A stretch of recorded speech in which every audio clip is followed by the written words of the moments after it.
to my channel. In today's video I am going to be doing my 38-week pregnancy update and my thoughts on labour, which you can probably tell from the title of the video. To start off, I am currently 38 weeks pregnant with my first baby. He is currently the size of a chihuahua, like a dog.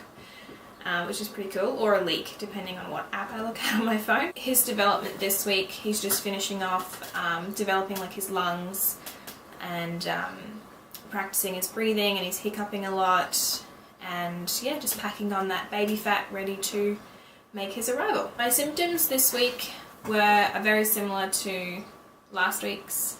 I've had a lot of acid reflux, acid sitting in the back of my throat, which is a lot of fun. I've had swelling, so my feet get a bit of swelling, my hands have been swelling a little bit, my face is swelling a little bit as well, and my lips. So I wanted to talk about my weight gain. So pre-pregnancy I weighed 59 kilos, give or take, which I was pretty happy with. I was happy with the way my body looked and how I felt about everything.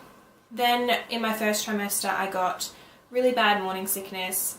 I didn't throw up too much, but I had no appetite and I was not eating as much as I probably should have, so I lost about 5 kilos.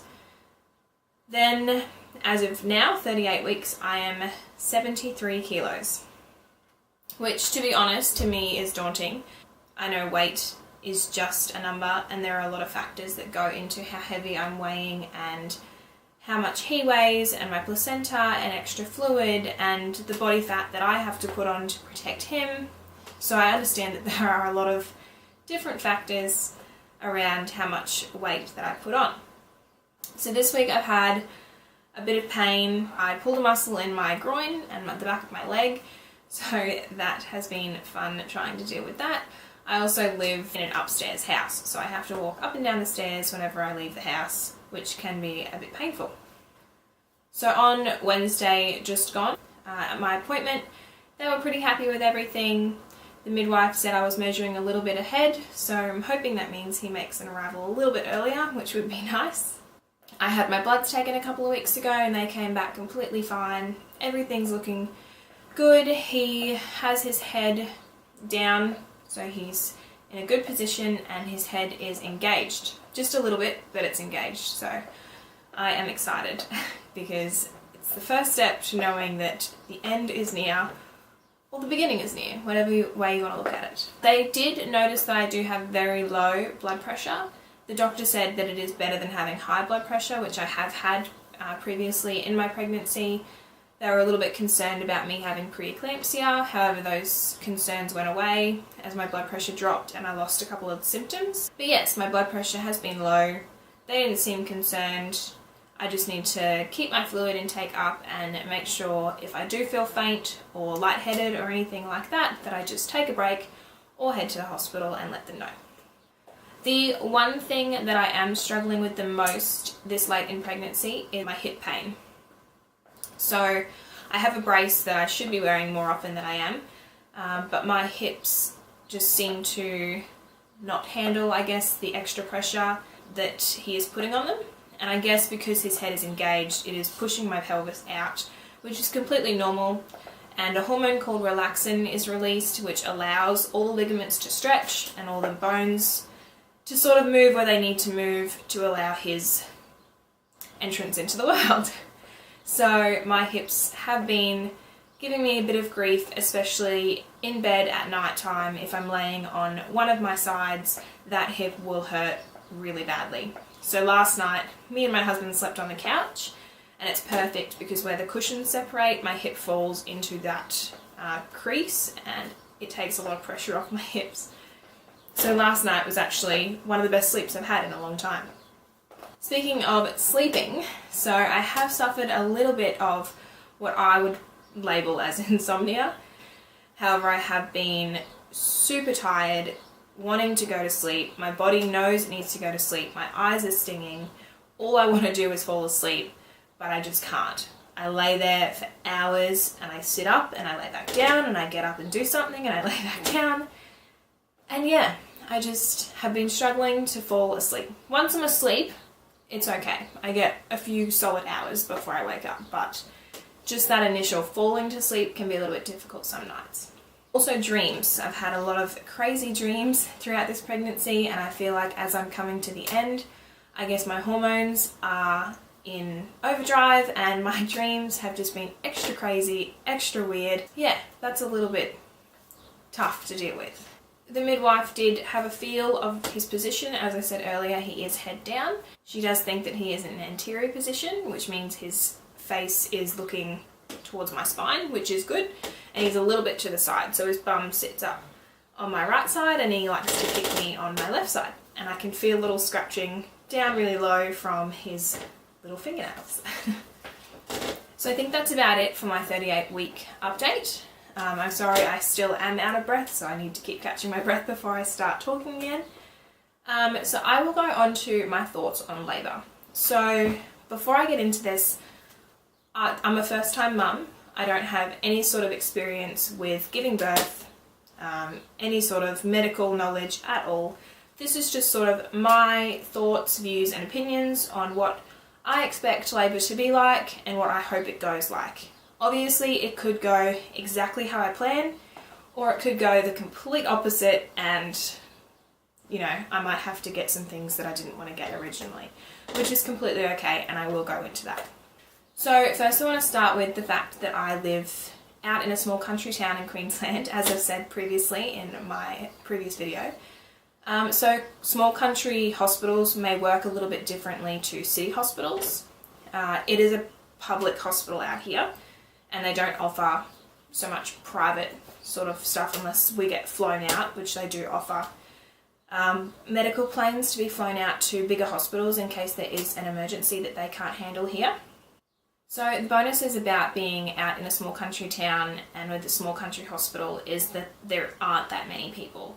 Mind you, there are a few women due around my due date, which is interesting. There seems to be a lot of people that are pregnant in town at the moment, which is amazing. However, there is one birthing suite at the hospital and there is 3 private maternity rooms. So obviously they can cater if 2 women are in labour, they'll use another room or something like that, but that is, you know, how the hospital runs here.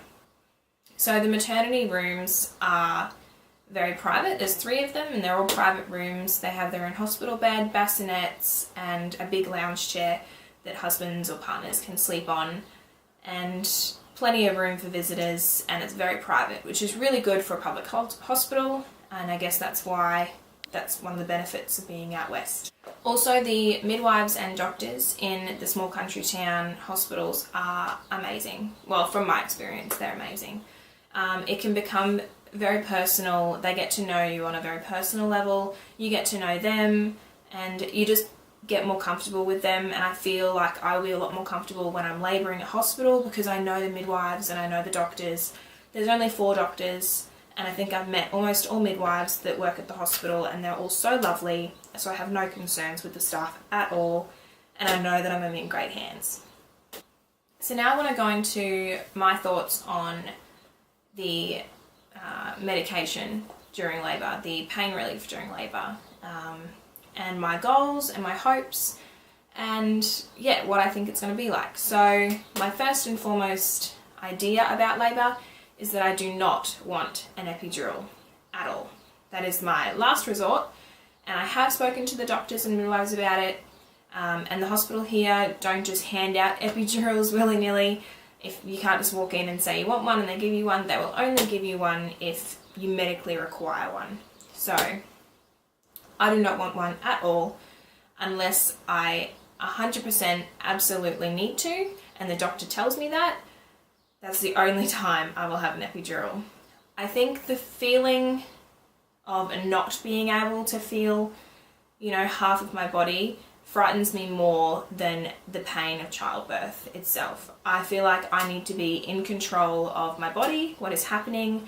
I need to feel all the pain, and that's what I want to do. I want to embrace the pain that I'm feeling, let my body feel the pain, let my body go through the contractions, not fight back at all to the pain, and just let my body do its thing. Going off of that no epidural idea. I don't want any sort of medical intervention for pain relief. I would rather absolutely no morphine or gas or anything like that. 100% natural. I will be utilising natural methods to help with the pain. So my husband and I have discussed when I'm having contractions, things like massaging, sitting on a birthing ball, having a shower, being in a hot shower. Shower is definitely something that I will be in quite a lot during labour. I love being under the warm water in the shower. I also think moving around a lot during labour, just reading what my body wants to do, going with it, allowing myself to go through the pain, and if it comes to it, gas is my backup as such. So I have received a lot of advice regarding labour, and I don't want to put so much pressure on myself that if I'm not coping, that I'm not going to ask for help. So if I'm not coping and I really need something, then gas is my backup option. Another thing that I'm hoping to do is labour at home as long as possible. So I have been hyper aware, I guess, of everything my body has been doing in the last couple of weeks, and I'm sure that will continue for the next couple of weeks.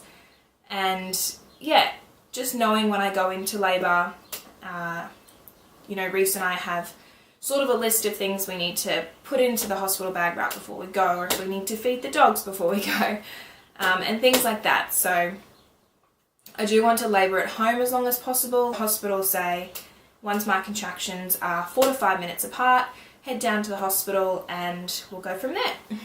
So as I said earlier, I want to let my body experience all the pain that is happening. I don't want to fight it. And I think that comes down to mindset. So I want my mindset to be that I can cope and I can handle this, and my body knows what it's doing.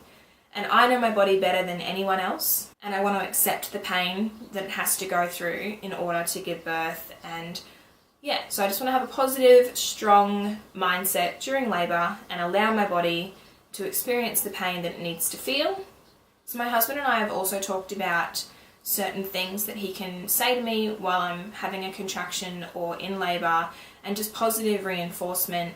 The midwife that we saw on Wednesday had a really good idea about when I'm going through a contraction, Reese can time it and build me up to the peak and then build me back down to it ending. So just talking me through the contraction and just reminding me that it will be over soon, that we're halfway through, that we're almost there, it's about to finish, and that we're one step closer to meeting our son after every contraction finishes, and just certain things that he can say to me to keep my head strong and my spirits up while I'm going through labour. So while I'm labouring at home, we've also thought of a few things to do around the house. So whether we play a board game or play fetch with the dogs, depending what time of day it is, and also snacks that I can have at home. I like the idea of frozen grapes and cookies and things that are just easy and quick to grab that can be refreshing and filling and tasty at the same time. Water is a big thing, so being hydrated the entire time through labour can really prevent so many problems during the final or the second stage of labour when you're actually pushing. So being hydrated while giving birth can help prevent hemorrhaging and too much blood loss, and it's really just good for the baby to be constantly hydrated, as we know throughout pregnancy and through breastfeeding and things like that. Being hydrated is one of the best things that I can do for myself and for my baby. So also while we are at home labouring, we want to make sure our phones are charging and the camera is charging and everything's packed in the car, ready to go. So by the time my contractions hit 4 to 5 minutes apart, or whenever I feel necessary to head to the hospital, we're not running around the house trying to grab things last minute, that we can just get in the car and head straight there and everything is a smooth ride. Obviously I am doing this YouTube channel, so we will try to document some of my labour at home and in the hospital, depending how everything goes, because I do want to share that journey with you guys, and I want to be able to look back for myself and see how everything went and how I coped with everything. As I said earlier, my labour might not go according to my plan. It might go the complete other end of my plan, and things might happen that I really don't want to happen. I might have to get an epidural, I might have to get a cesarean. A lot of things can go wrong, and I'm not dismissing those things. However, I am just trying to keep a positive mindset and be strong-willed about the whole experience and let my body do what it needs to do. So we also have a list of people that Reese will tell when I'm in labour, which is pretty much just our close friends and our parents. As I said, we do live out in Western Queensland, so when I do give birth, no doubt we'll have our parents and some other family members come out and visit. So we will tell them when I'm in labour, probably towards the end of labour, just in case there is anything wrong and we do need to be flown to Toowoomba or Brisbane, and I don't want them to be halfway out here in the car and tell them to turn around because we have to be flown out anyway. So we just want to make sure that everything is 100% okay here, and then they can come out and visit. Okay, so I think that is it for now. The future videos that I want to do is what I have packed in my hospital bag and a bit of a best of baby shower haul. So the things that I received at my baby shower that I absolutely love and don't think I could live without. And then I also will do a 39-week update next week, depending if he has not made his arrival by then, and talk a little bit about who I am and who my husband is before kids, just so we can use that video to look back at and see who we were as people, what we liked to do in our day-to-day activities, and yeah, go from there. So please, if you have any questions or any suggestions of videos that you would like to see, leave a comment, give the video a thumbs up, and I will see you guys in my next video.